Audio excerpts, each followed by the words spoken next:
NEET का exam देने वाले हर बच्चे का सपना होता है कि वो अच्छे से अच्छे मेडिकल कॉलेज में एडमिशन ले सके, पर उस मेडिकल कॉलेज में पहुंचने के लिए उसको क्या करना चाहिए। इस वीडियो में हम बात करेंगे कि कैसे आप एक प्रोफेशनल की तरह से अपने मेडिकल एडमिशन को प्लान कर सकते हैं। Hi, my name is Rakesh Jain. I am the founder of NEET navigator and MBBS light house. इस वीडियो में हम बात करेंगे कि कैसे आपको अपने मेडिकल एडमिशन के लिए एक प्रॉपर प्रिपरेशन, प्लानिंग और पेशेंस के साथ अपने ड्रीम मेडिकल कॉलेज तक पहुंचने में हेल्प मिल सकती है।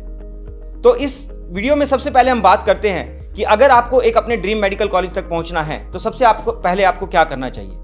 देखिए, सबसे पहले आपको 4 चीजों को समझना जरूरी है कि किसी भी मेडिकल कॉलेज में एडमिशन के लिए क्या आपकी पॉसिबिलिटी है वहां पर। उस पॉसिबिलिटी को चेक करने के 4 पैरामीटर होते हैं। सबसे पहला पैरामीटर होता है आपका नीट का रैंक, दूसरा होता है आपकी डोमिसाइल, तीसरा होता है आपकी कैटेगरी और चौथा होता है आपका कोटा कि जिस कोटा में आप एडमिशन लेना चाहते हैं, चाहे वो NRI कोटा हो, चाहे वो ESIC कोटा हो, चाहे वो NCC कोटा हो या फिर एक इवन फीमेल सीट कोटा जो हो। तो इन चारों के बेस पे सबसे पहले आपको अपनी पॉसिबिलिटी एस्टिमेट करनी चाहिए। ये पॉसिबिलिटी एस्टिमेशन कैसे होता है? देखिए, बहुत सारी वेबसाइट्स हैं जहां पे पॉसिबिलिटी एस्टिमेशन हो सकता है, बट अनफॉर्चुनेट पार्ट इज कि हमारे देश में अभी तक कोई भी एक ऐसी वेबसाइट या कोई भी ऐसा एक वेब एप्लीकेशन नहीं था जिससे कि एक ही जगह पर आपको इंडिया के सभी मेडिकल कॉलेजेस के बारे में अपनी पॉसिबिलिटी चेक हो सके। But now there is a good news. NEET navigator has launched MBBS light house. MBBS light house का लिंक आपको इस वीडियो के डिस्क्रिप्शन में मिलेगा और उस वेब एप्लीकेशन पर जाकर आप सिर्फ 45 सेकंड्स में, यस, इन जस्ट 45 सेकंड्स आप 646 मेडिकल कॉलेजेस में अपनी एडमिशन की पॉसिबिलिटी को चेक कर सकते हैं। इसके लिए आपको करना क्या होगा? आपको सिर्फ 3 चीजें वहां पे अपनी डालनी होंगी। आपको अपनी डोमिसाइल कैटेगरी डिफाइन करनी होगी, आपको अपना कैटेगरी और कोटा डिफाइन करना होगा और आपको अपने नंबर डालने होंगे जिसके बेस पे आपको 646 मेडिकल कॉलेजेस में आपके एडमिशन की क्या पॉसिबिलिटी बन सकती है ये वहां पे आपको मिल जाएगी। So this is the first step that you need for your admission in a dream medical college. जब आपने अपनी पॉसिबिलिटी एस्टिमेट कर ली, अब आपको नेक्स्ट लेवल पे क्या करना चाहिए?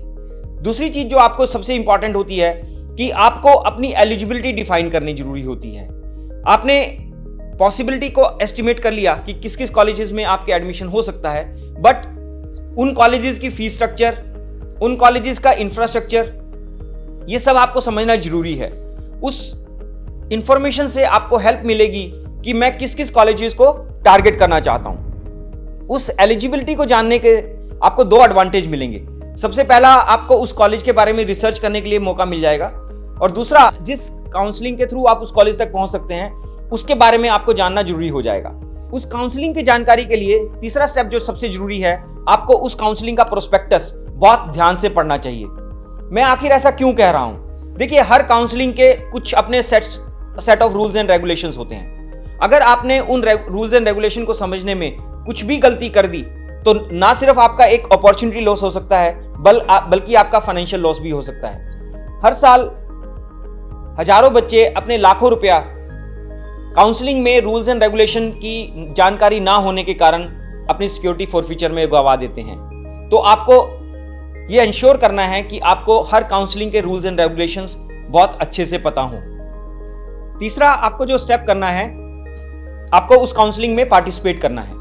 उस काउंसलिंग में पार्टिसिपेट करने के लिए सबसे पहले आपको उसमें अप्लाई करना पड़ता है, जिसको हम रजिस्ट्रेशन भी बोलते हैं। प्लीज ध्यान रखिए कि हर काउंसलिंग में रजिस्ट्रेशन के लिए आपको एक रजिस्ट्रेशन फी पे करनी पड़ती है और साथ ही आपको एक सिक्योरिटी अमाउंट भी डिपॉजिट करनी पड़ती है। तो आपको उस काउंसलिंग के सभी रूल्स एंड रेगुलेशन की नॉलेज होगी तो आप बहुत स्मूथली उसमें वहां पे अप्लाई कर सकेंगे। एप्लीकेशन के बाद नेक्स्ट स्टेप पे आपको काउंसलिंग में पार्टिसिपेट करना है, वो है कॉलेज चॉइस लिस्ट। उस काउंसलिंग में जो भी कॉलेजेस पार्टिसिपेट कर रहे हैं, आपको उन कॉलेजेस को एक रैंक ऑर्डर देना होता है। किसी भी काउंसलिंग में अगर कॉलेजेस जो पार्टिसिपेट कर रहे हैं तो आपको कम से कम एक कॉलेज जरूर से जरूर चॉइस लिस्ट में डालना होता है, अदरवाइज आप उस काउंसलिंग में पार्टिसिपेशन आपका नहीं माना जाता है। और आप सारे कॉलेजेस भर सकते हैं या उनमें से कुछ कॉलेजेस भर सकते हैं, वो आपकी चॉइस होती है। अब हम समझने की कोशिश करते हैं कि आखिर कॉलेज चॉइस लिस्ट कैसे बनाई जाए। देखिए, सबसे पहले आपने पॉसिबिलिटी एस्टिमेशन जो किया था उससे आपको बहुत गाइडलाइन मिलेंगी कि कौन कौन से कॉलेजेस में आपका एडमिशन हो सकता है।